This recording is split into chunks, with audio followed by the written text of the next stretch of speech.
Welcome to today's webinar, Pathways to Success, Career Strategies for Victim Researchers in Academic Settings. My name is Susan Howley, and I'm the Project Director for the Center for Victim Research. The Center is a partnership project of researchers and practitioners at the Justice Research and Statistics Association, the National Center for Victims of Crime, and the Urban Institute.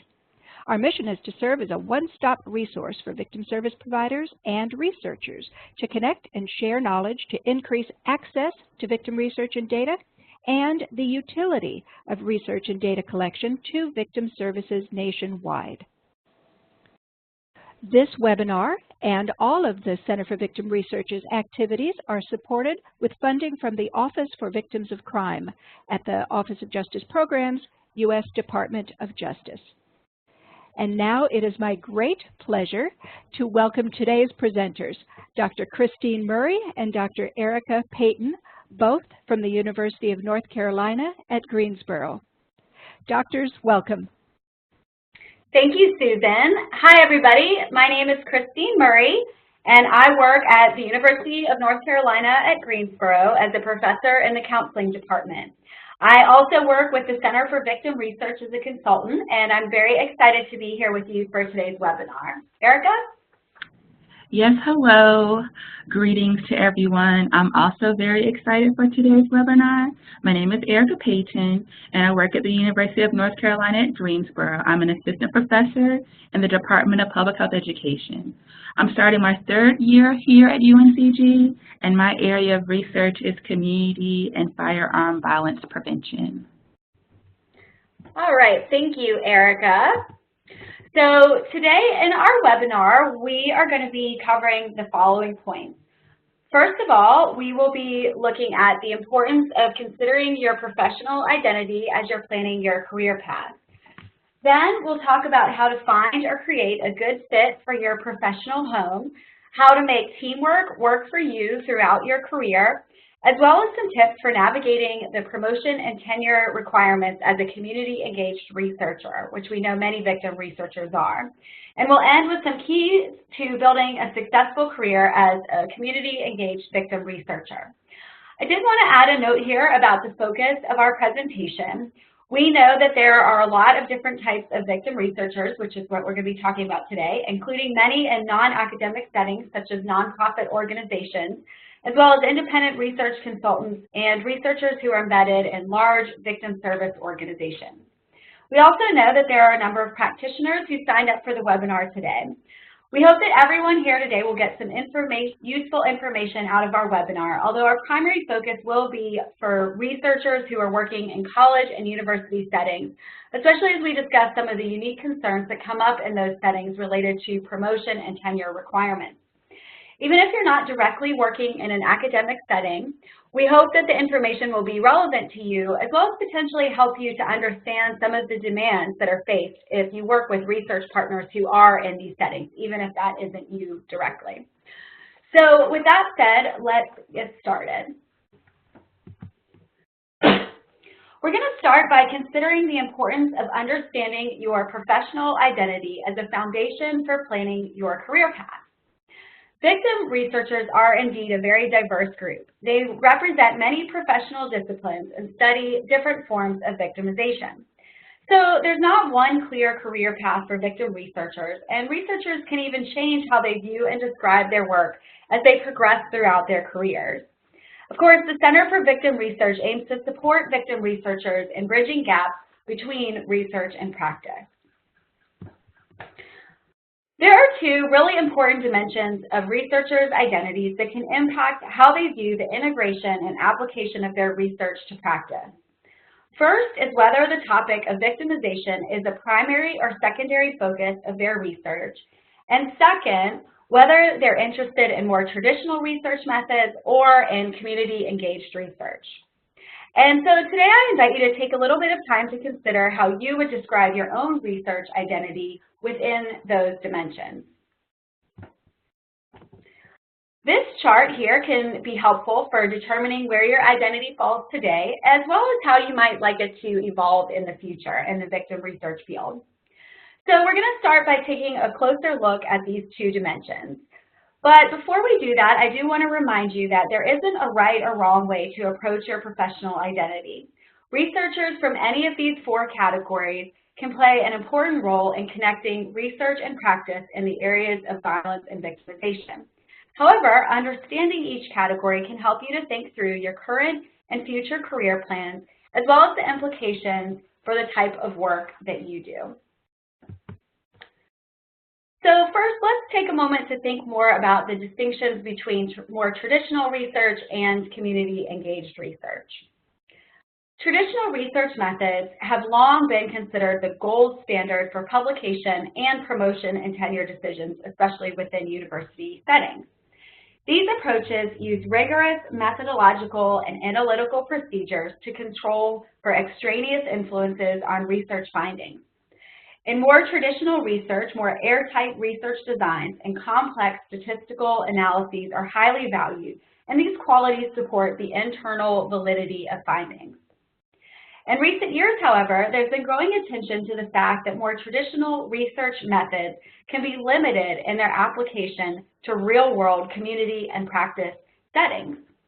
The number of controls used in traditional research can limit the ability to generalize findings to diverse populations. And also, the technical language in which this type of research is reported often makes it difficult to find implications for practice.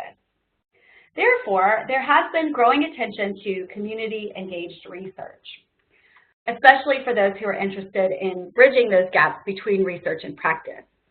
Community-engaged research is defined by its emphasis on partnering with the community and working to create research studies that are relevant to community needs and also that reflect the real-life experiences of practitioner organizations and the clients that they serve.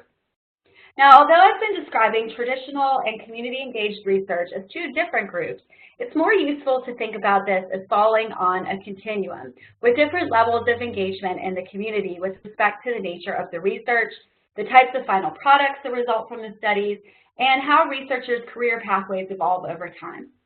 In addition, many researchers in the victimization field do have past and sometimes even current experience working in practice settings, and so researchers like this may be uniquely sensitive to the dynamics of community-based practice settings.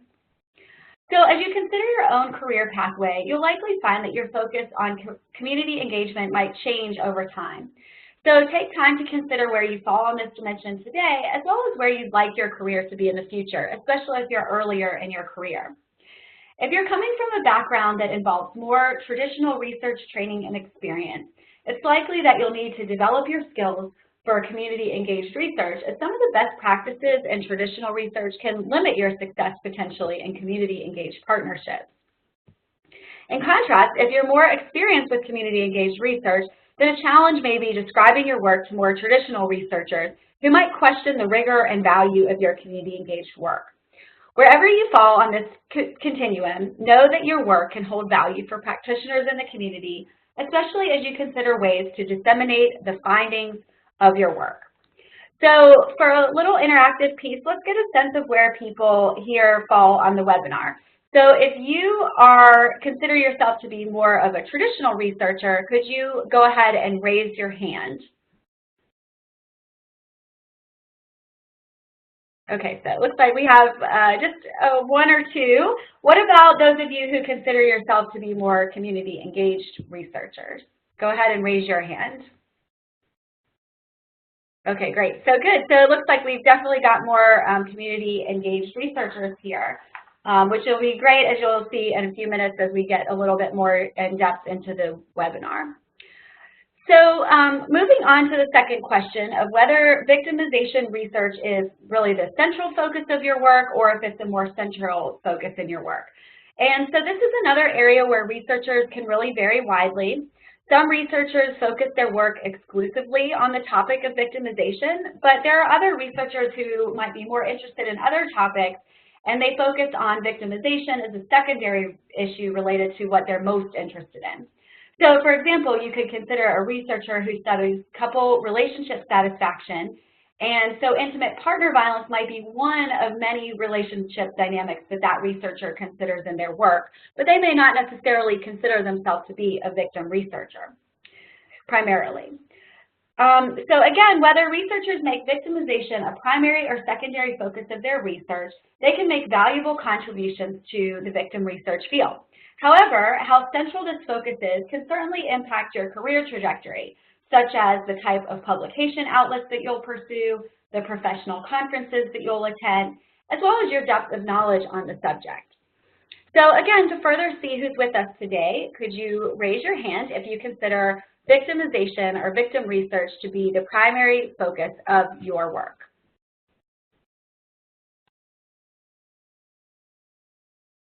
Okay, great. So next we'll talk about how your identity then impacts your career path. So as you think about your professional identity, both on these two dimensions as well as different other areas, what is the significance of that identity for your career path? Well, being very clear about your career values and goals as early as you can in your career as possible can certainly help you to forge the most meaningful career path for you. So let's take a couple minutes to hear from Erica about how she's sorting through her professional identity related to these questions as an early career researcher. Sure. So I have a public health background. Prior to working in academia, I worked as a public health education specialist for several local health departments and nonprofit organizations. And my research trajectory began to develop in my doctoral program once I started working with my mentor, Dr. James Price. At that time, he focused on firearm violence prevention, but mainly within the school setting. So naturally, as a doctoral student, most of my projects at that time I engaged in had that focus as well. But I also began to develop my own area of research within firearm violence prevention. And so moving from working under my mentor to becoming an independent researcher, I began to create a research agenda that also included a focus in community-level firearm violence prevention, with an emphasis in community-level firearm violence prevention among African Americans. You know, ultimately, it's my goal to become a community-engaged researcher, but right now, a lot of the research that I engage in would be considered probably traditional research. As many of you all know, working in the community in any capacity takes time and truly dedication. It takes time to build strong partnerships that are truly mutually beneficial and rewarding for all involved. So this is one reason why it can be challenging as an early career researcher who is also tenure seeking to then also be community engaged. To meet the demands of tenure and to satisfy my personal goals, I choose to do both, but at varying levels. For example, I engage in traditional research and conduct cross-sectional studies to assess stakeholders within various groups and institutions, their perceptions of the effectiveness of firearm violence prevention policies and other interventions. But to meet my goal of becoming a community-engaged researcher, I'm also working to build relationships within the community by attending a lot of community meetings, meeting with individuals in the community that work in violence prevention, and also engaging in some advocacy work. So I recently wrote an opinion piece for our local newspaper here, and I've spoken at a couple of city council meetings on the topic of community violence as well. And then lastly, I'm also beginning to engage in some small qualitative studies that look at perceptions of community-level firearm violence in the community that I currently work in. For some of my research, especially in reference to my earlier research beginning back as a doctoral student, I would say victimization, or rather the prevention of victimization, was my primary area of research. However, as I continue to expand my research agenda, my research is beginning to shift to having a primary focus of kind of looking at the root causes of community violence and firearm violence. So identifying the social, political, and environmental root causes is what I'm really focusing on now. And essentially, I'm examining the issue of community-level firearm violence from a social justice lens.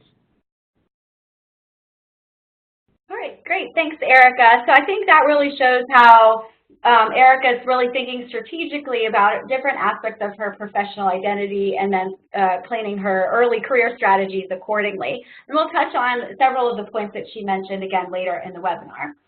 So before we leave this topic, I just wanted to kind of bring it all together by saying that whether you do identify as a traditional or community-engaged researcher, and regardless of how central the topic of victimization is to your research, your work can have an impact on practice as well as on the lives of people who've experienced victimization. Diverse professional identities can help to move this area of research forward, especially as people bring new ideas and approaches to their work and to community partnerships. So the rest of the webinar, we'll really be mainly focusing on those researchers who primarily identify as community-engaged researchers with a primary focus on victimization in their work. And there's a couple reasons for this main focus for the rest of the webinar. First of all, because community-engaged research is a much more recent phenomenon, researchers who do it may face common challenges and yet lack a lot of training on how to address those challenges as they go throughout their career. As well as those researchers who study victimization, that's a very interdisciplinary topic, which sometimes can present challenges as you're going through different departmental expectations and policies. So to address these concerns, the rest of the webinar will focus on the following topics. First of all, how to find or create a good fit for your professional home. Second, how to make teamwork work for you. Third, how to navigate tenure and promotion requirements as a community-engaged researcher. And then finally, some important keys to success as a community-engaged victim researcher. So starting with the topic of finding or creating a good fit for your professional home. Certainly, where you work can have a huge impact on the level of the support that you have for your work as a community-engaged victim researcher. Because many victim researchers do work in university settings, we'll focus again specifically on faculty researchers here, although a lot of the points would apply for researchers working in other settings, such as private research organizations and governmental agencies. Researchers working in universities do face some unique dynamics that impact their careers. On the one hand, university researchers often have a lot of flexibility in their schedules and freedom to choose which topics they're studying. However, even with this flexibility and academic freedom, university-based researchers often face policies and pressures that can stem from promotion and tenure decisions.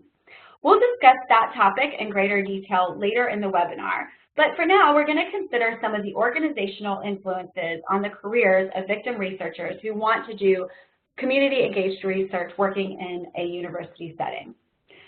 Researchers at any type of university can be successful in doing community-engaged research, and this is becoming more true as community-engaged research becomes more common.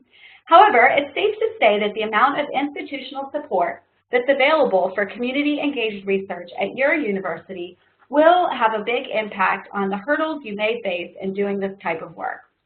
If you're at a university where you're a community-engaged researcher, but you don't have a lot of support there for community-engaged research, you might feel a little bit like the person in this image over the course of your career.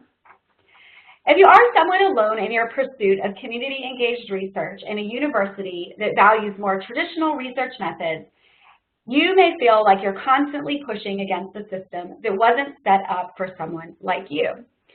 So if this feeling applies for you, I would ask if you feel comfortable to raise your hand, as well as potentially in the chat box, share some comments that would share some of your experiences or reactions from any of your experiences with being a community-engaged researcher who's working in a more traditional research setting.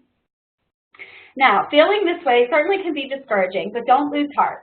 You might have some extra groundwork to do, but you too, even if you're not surrounded by a lot of support for community-engaged or interdisciplinary research, can have a successful career as a victim researcher. On the one hand, many universities today are growing a lot in terms of their support. However, on the other hand, what we're finding is that a lot of research universities are sort of espousing the values that they support community-engaged research, but a lot of times it necessarily hasn't caught up in practice and in policies. However, compared to even just 10 or 15 years ago, now is a great time to be a community-engaged and interdisciplinary researcher in many university settings. So as you reflect on whether and how community-engaged research is supported in your current workplace or a workplace that you might be considering, especially if you're on the job market, if you're a graduate student, take some time to answer the following questions to think through the university's climate for supporting community-engaged research. So first of all, does the institution have an office set up to support community-engaged research? Second, are community-engaged researchers highlighted and valued within your institution? Does your institution have a positive reputation in the local community? That can be a key indicator. Is community-engaged research reflected in promotion and tenure guidelines? Again, we'll address this issue a bit more later. And also, how many other researchers within your institution do community-engaged research? So in looking at this list of questions, I'm curious how many of you would say that you work in an institution that's supportive of community-engaged research. So click the green check mark if you would say that yes, your institution is pretty supportive of community-engaged research. And if not, go ahead and check the red X if you feel that this type of research is not really valued. Okay, great. It looks like we've got a number of people who do feel that their institutions are supportive. And so as you consider then what this all means for you in terms of understanding the level of support that your institution has and how does that impact your career, there are some different considerations for your success with this type of work depending on what type of support is available at your institution. So for those of you who are doing community-engaged research and that you're at an institution where there's a lot of support for this type of research, it's still important to consider how you can connect with other researchers as well as organizational resources at your university to help support you in this work. And especially be sure to connect with other researchers so you can really be a source of support for one another.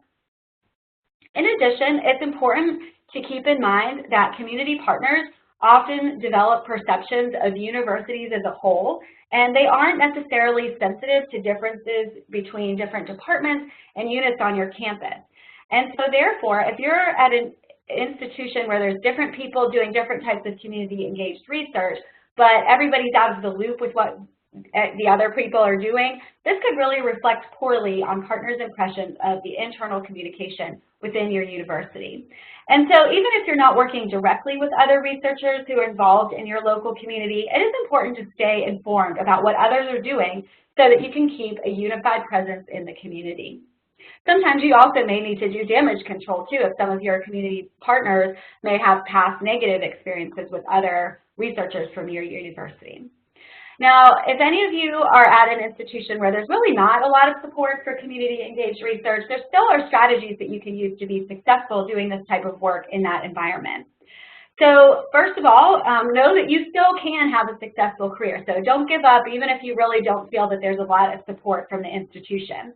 However, you might need to work a little harder to advocate for your work to be valued and understood within your institution.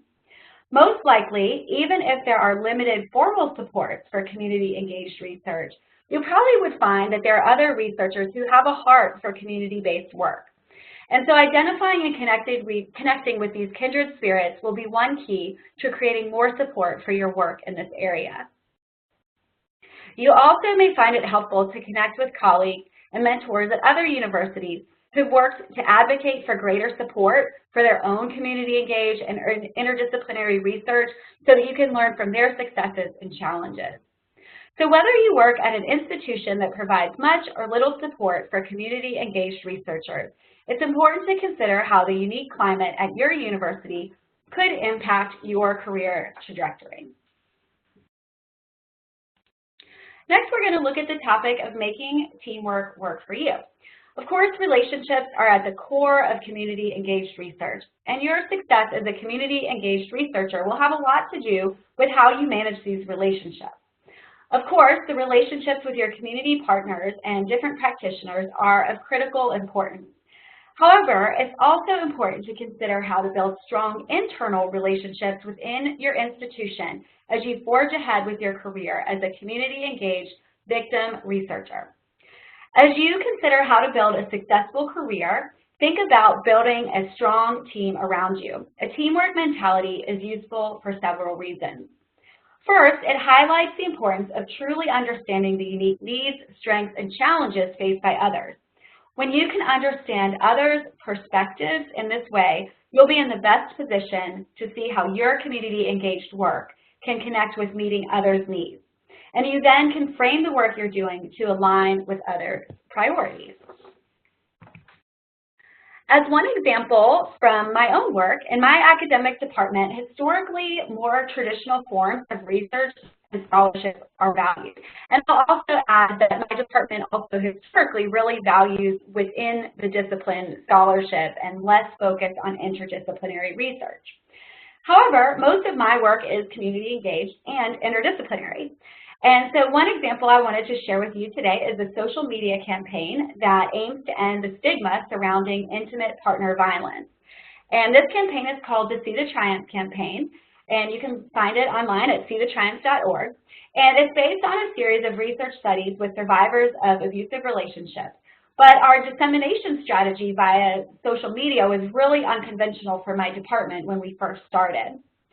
But one of the ways that I was able to explain the value of this campaign was that it provided a channel for recruiting research participants for new studies that were being done, whether that was for my own research or for graduate students or colleagues in my department.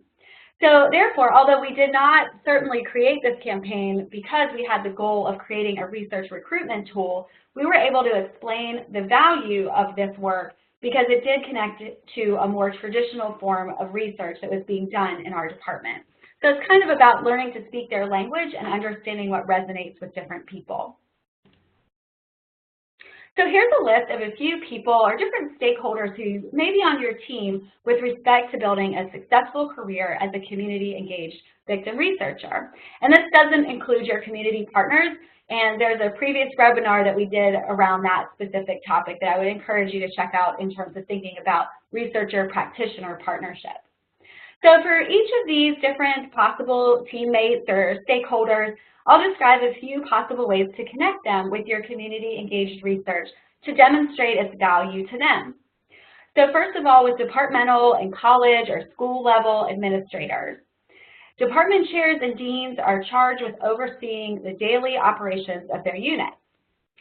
So consider how you can connect your work to their priorities and their strategic plans and strategic goals.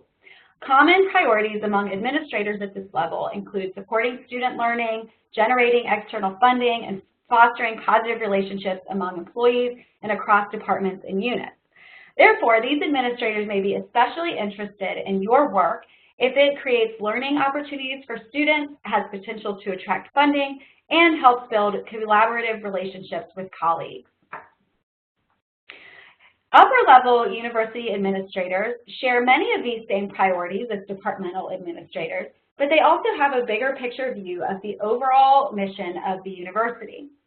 Community-engaged research may be especially appealing to upper-level administrators who are interested in promoting positive town-gown relations. And so, in other words, university leaders who are becoming increasingly interested in demonstrating their commitment to bettering the communities in which they're housed.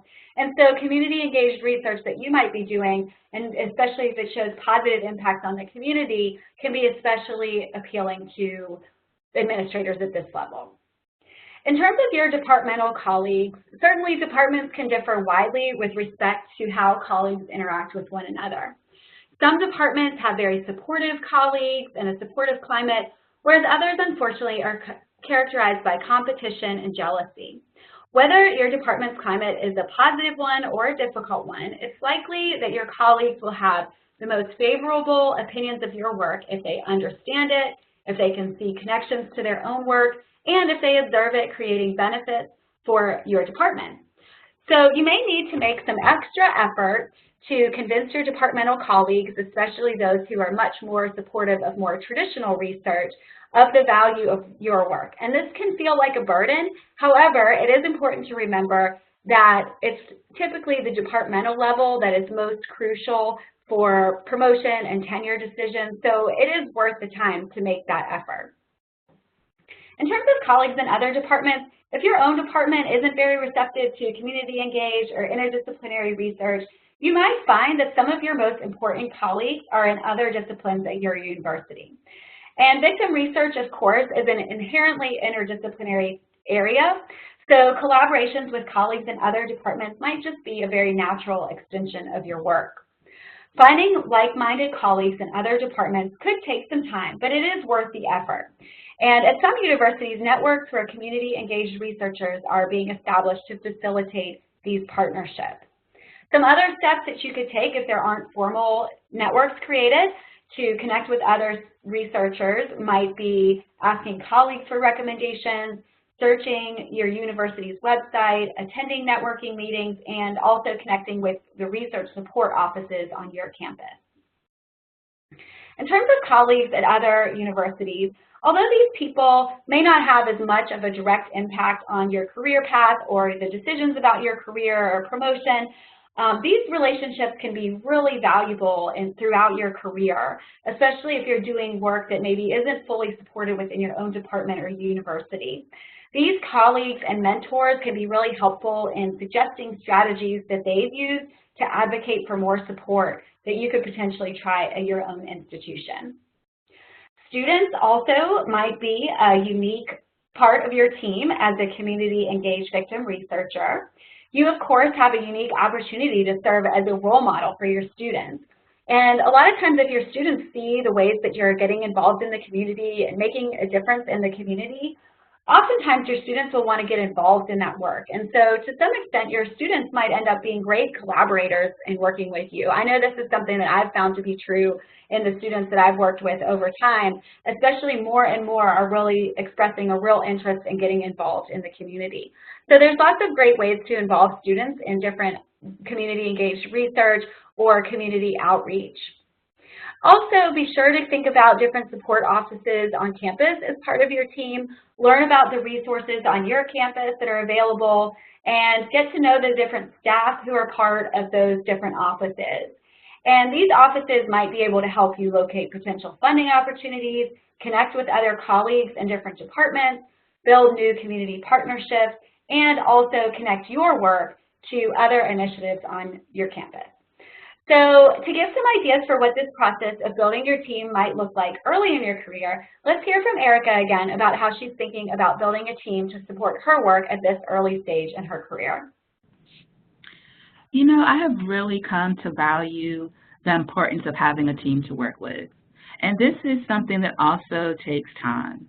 So one strategy that I'm using that I learned from the National Center for Faculty Development and Diversity is team and mentorship mapping. I've mapped people that I currently work with who serve in different types of roles or have different types of expertise. And I also have blank spaces on my map. So those blank spaces, I call them my vacant positions. So these would be like my ideal colleagues that I'm looking for that would complete my team. And completing this mapping process, I really find it to be very helpful in outlining everyone that I'm currently working with. It helps me to think through how I work with them. And it's also very helpful in me identifying my wish list of people that I would like to connect with and work with in the future. Because it takes so much time to kind of develop relationships so that you can have these teams, mapping has also been very helpful to me because I'm very intentional now about meeting new people and thinking about who am I missing on that team so that when I meet folks, I can also think about ways to collaborate with colleagues that will be beneficial to all involved. But we can never undervalue the importance of just connecting with people one-on-one. So I have to admit, I've been on lots of coffee dates and tea dates. I've met folks at professional conferences. I've attended professional conferences and their presentations, and then I'll email the presenters to request a meeting to learn more about their research. Recently, I've also engaged in a lot of professional development opportunities that's focused on grantmanship and community-engaged research, And these have really been very meaningful to me to connect with other people, especially early career researchers who are also interested in community engaged research. It's been a great time for me to meet new people and possibly develop these relationships so that we can collaborate on future projects. We also here at UNCG have a violence prevention research network that I'm involved in. And again, it's been a great way to meet other researchers that are not within my department, but are in my university that have similar areas of interest. So I think what Erica really spoke to is great, all the different strategies that can be used. And I think that this idea of having a team around you is especially important as we move to our next topic, which is navigating promotion and tenure requirements as a community-engaged victim researcher. And so, of course, knowing your professional identity is important, working and understanding how supportive your university's climate is. These are all important factors. But, of course, there's some realities that researchers who are facing the promotion and tenure process have to consider throughout their career paths. And in particular, these requirements and timelines become the basis on which a lot of important career decisions must be based. Pursuing tenure is certainly a high-stakes and high-pressure process, and new researchers have a relatively short period of time to demonstrate their potential for scholarship that's of a quality and quantity that's governed by the university policies and often departmental politics.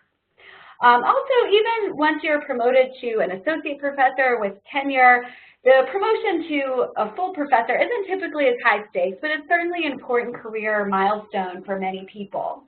And achieving tenure is a critical step for university-based researchers, as it does provide added job security for the remainder of your career.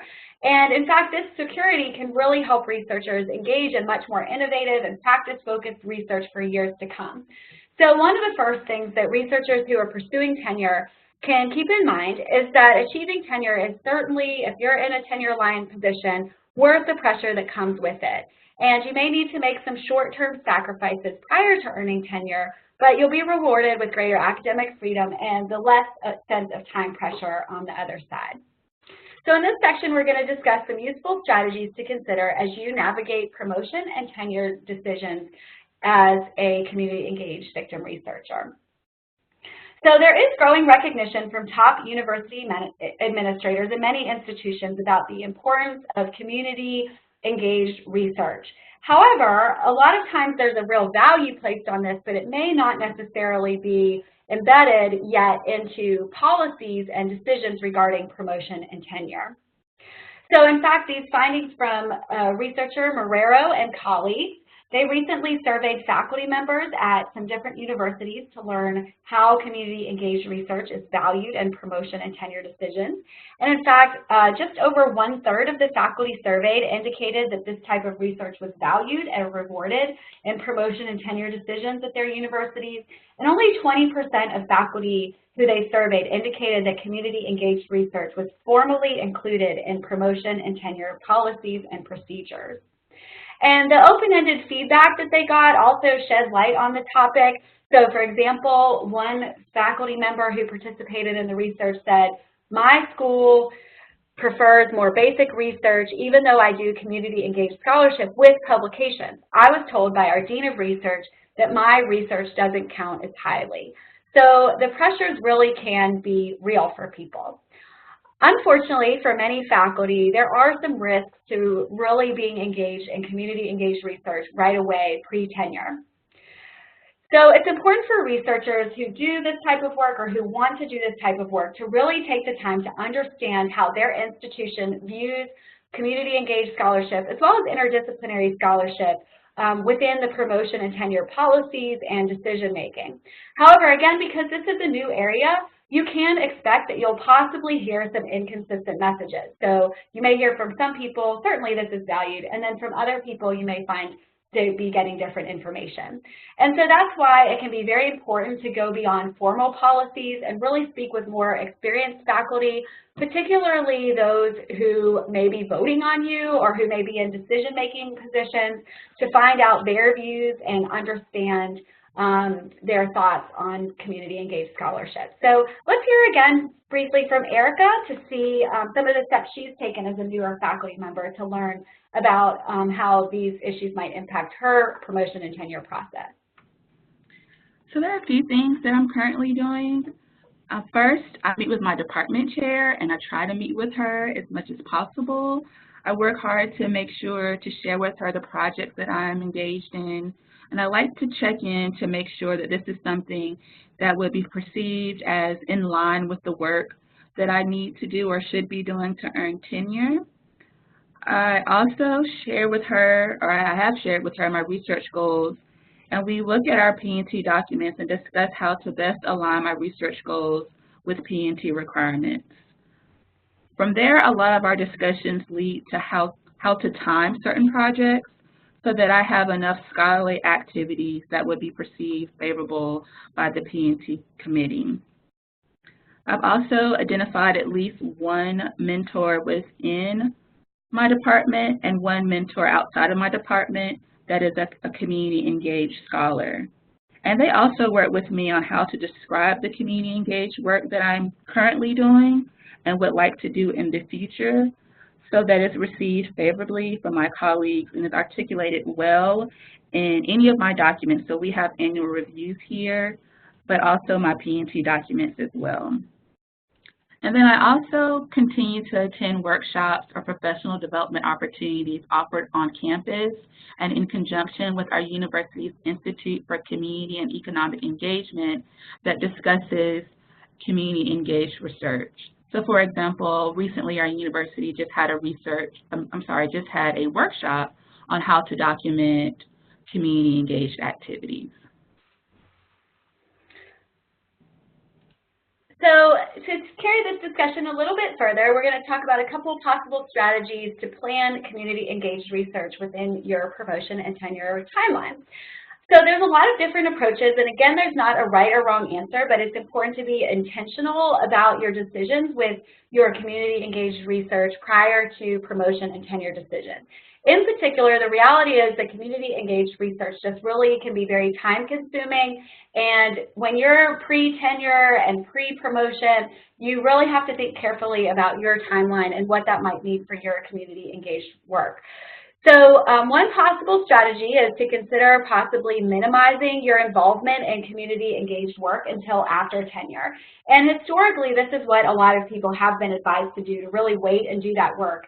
However, not everybody really wants to do that. So another approach is to think of some smaller scale work that you could begin doing before tenure that could then lay a foundation for deeper involvement later on. So like Erica mentioned, possibly going to some community-based meetings, getting to know some of the people in the community. All of those are things that you can do without taking a huge amount of time, but also starting to plant the seeds for work that you could potentially do later on as well.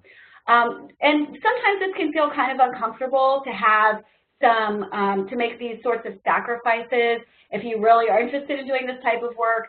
But if you think about the sacrifice as being something that is helping you to ultimately get to that point of being tenured, the key thing to remember here is that tenure can provide you a really stable foundation later once you get it, on which you can build a long-term career path to make a difference in your community and beyond. Another important consideration with respect to promotion and tenure and for community engaged research is thinking about the best ways to disseminate the findings of your research.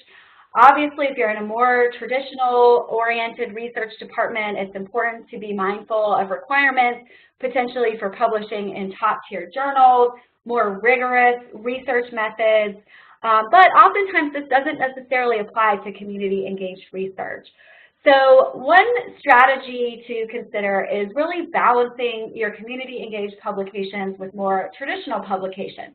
And the same could be said for more interdisciplinary research too. You may also be in a department where more within your disciplinary research is what's really valued and rewarded in promotion and tenure. So it's a good idea there to try to balance the things that are expected of you and required of you with the type of work that might be more where your heart lies. Also consider that different research studies can result in different dissemination products.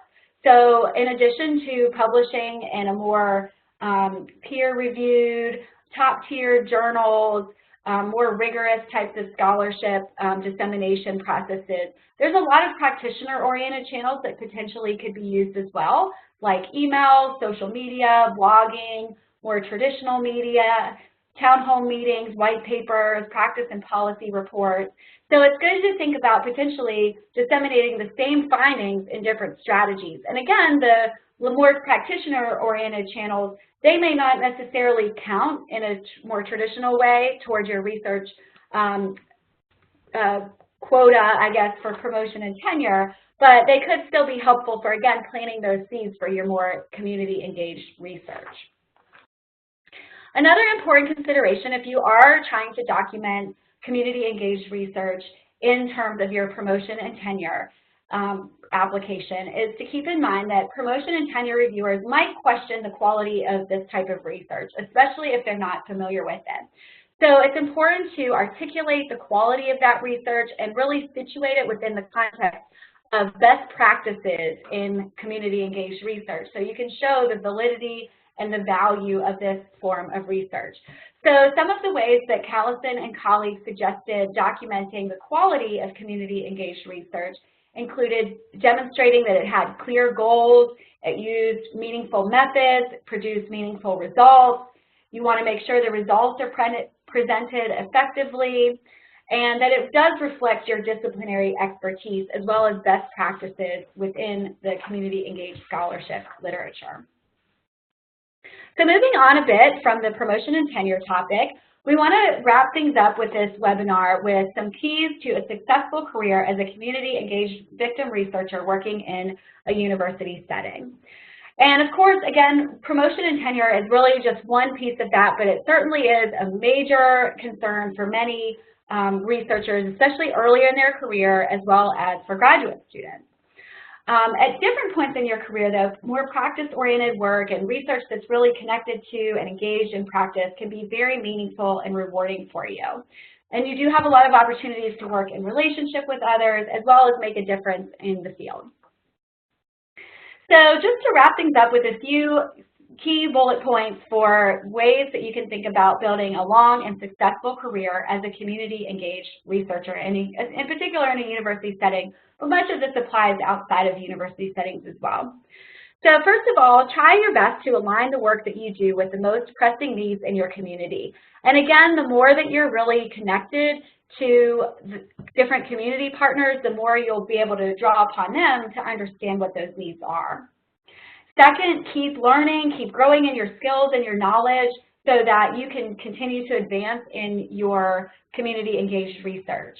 And continue to learn from the expertise of your community partners, and also don't be afraid to set aside your own knowledge and expertise and challenge the limits of your knowledge. Third, stay open to building new collaborative relationships both within your university as well as in the community. Fourth, continue to grow in your comfort with practice-relevant research methods. Again, many researchers today typically have not received a lot of training in more community-engaged research, as typically more traditional research is more common in research training programs. So continue to learn more, work with more experienced colleagues, and increase your comfort and your confidence with using those methods. Fifth, seek out colleagues who embrace community-engaged research. And again, sometimes that may not be immediately surrounding you within your department, so you might need to look outside of your university or just within the university, but outside your department. Sixth, especially as you grow more comfortable with this type of research and more engaged in it yourself, continue to advocate for greater recognition and value for community-engaged research, especially within promotion and tenure policies. And that's one thing that, especially as you do become more seasoned in your career, that's a way that you can reach back and help other people so that they might have an easier path than you. Seventh, educate leaders in your university and your field about best practices in community-engaged research and help them to really understand the conceptual and methodological value of this type of work. Eighth, do be intentional about timing your involvement in interdisciplinary research and community-engaged research at different stages of your career. And again, this can look very different for different people. However, it's also something that you can really shift over time based on where you're at in that promotion process and which stage of your career. I think number 9 is really one of the most important things, is really just as you're thinking about your career, think about what is the long-term difference that you want to make in your field, in your community, within your university or your institution, and then start to think backwards from there. So even if you're very early in your career, start thinking and dreaming for what you might want that to look like. And then lastly, later in your career, do your best to support newer community-engaged researchers, especially to help them in their work gain more value within your institution. So Erica, before we fully wrap things up and open up for if there are any questions, do you have any final thoughts that you'd like to add on to these 10 strategies or anything else that we've discussed today? Yes, I have just a few. So for one, I would say be as strategic as you possibly can be. So come up with a 3-year, maybe even a 4-year plan, and have a strategic plan for each of those years. So think about the time that it takes to reach every goal you've identified for that year. For me, that would include thinking about the time for research and teaching and service, but it also includes time to invest in professional development, for networking with colleagues and community partners, and also I consider the time it would take for grant writing. Additionally, I would say be thinking about how you plan to fund your research, especially if it's community engaged. So something that I've learned as I've moved from just traditional research to more community engaged research is that not all funding mechanisms work well for community engaged research. So work to identify those that are and have a plan for when you plan to apply. Also, this is a very important one to me, find a support buddy. I find that just having a friend and a colleague that I can vent to when I'm frustrated or to celebrate when I've reached a professional milestone is a very important person to add to your team. And lastly, I remind myself of this often, remember that this is a marathon, not a sprint. So pace yourself, remember why you do the work that you do, and let that be your motivation to continue to forge ahead. Thanks, Erica. I think those are all great thoughts, and I'll just add a couple quick final thoughts as well. Victim researchers who are interested in making a difference through their careers can definitely find a lot of meaning and opportunity through a career that's focused on community-engaged and interdisciplinary research. By taking intentional steps to integrate research and practice throughout your career, even if that looks different at different stages in your career, you can have a major impact on the victim research field as well as the community around you. And so with that, we'll turn it back to Susan. Thank you so much, Christine and Erica. This has been really interesting. I'm not even an early career researcher. I'm a later career practitioner, but I found this just super engaging and interesting. Folks, please take a moment to enter your questions into the chat box, and we are at this time going to go ahead and launch the closing poll as well. Remember, we do want your reactions to this webinar. It's going to be very helpful for us. Christine, we did have one question come in during the webinar, and that is, do you all have any thoughts about building a support team for those who are outside the academic setting? I know some of the tactics that Erica mentioned, like reaching out one-on-one to connect with other researchers whose work interests you, and some other tactics would work well outside the academic setting. But is there anything that you want to add about that kind of team? Yeah, that's a great question. So I think from my perspective, regardless of what setting you're in, whether you're in a university-based setting or if you are working in a more community setting, I think that, like Erica said, just exploring a lot of different possibilities, attending meetings.